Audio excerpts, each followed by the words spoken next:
A few years back, I rented an apartment from a friend of mine. He had recently bought it and had it completely renovated.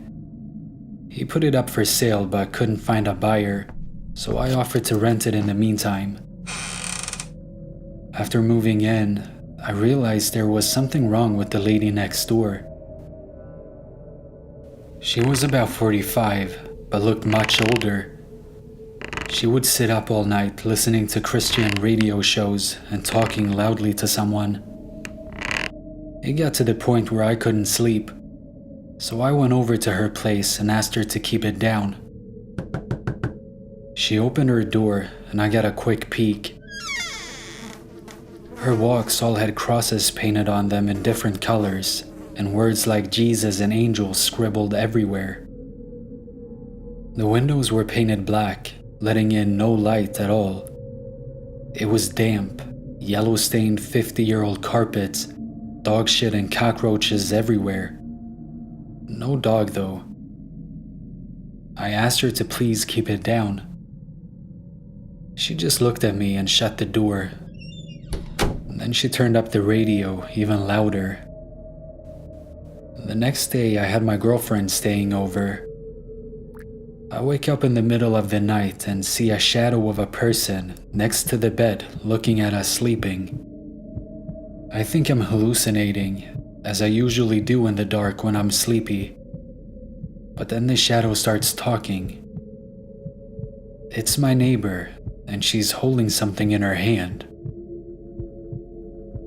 She broke in during the night, and who knows how long she stood there. "You should lock your door at night," she says and walks out.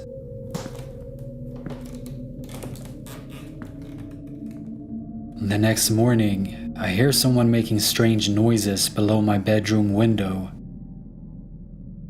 It's my neighbor, talking to herself in tongue. She has a plastic bag in her hand, with her rotting, dead dog inside. It's hot as hell outside, and I can smell death from the bag.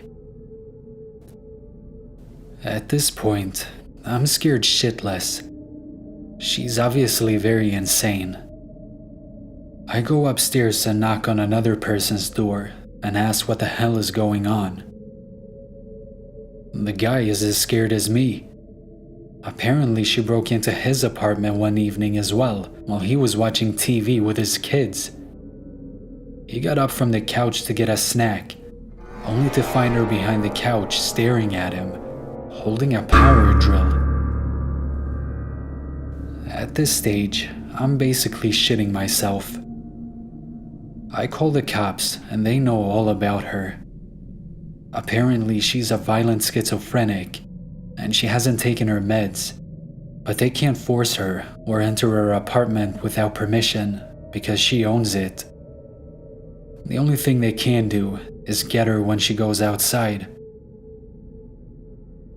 I sit up for the next 2 days, waiting for her to run out of cigarettes. When I hear her leave at 2 a.m. to go across the road to the 7-Eleven, I call the cops.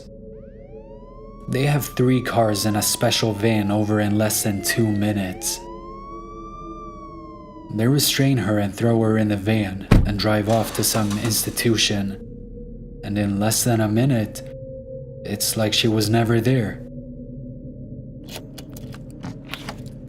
I never see her again, but I still have nightmares about her looking at me in my sleep.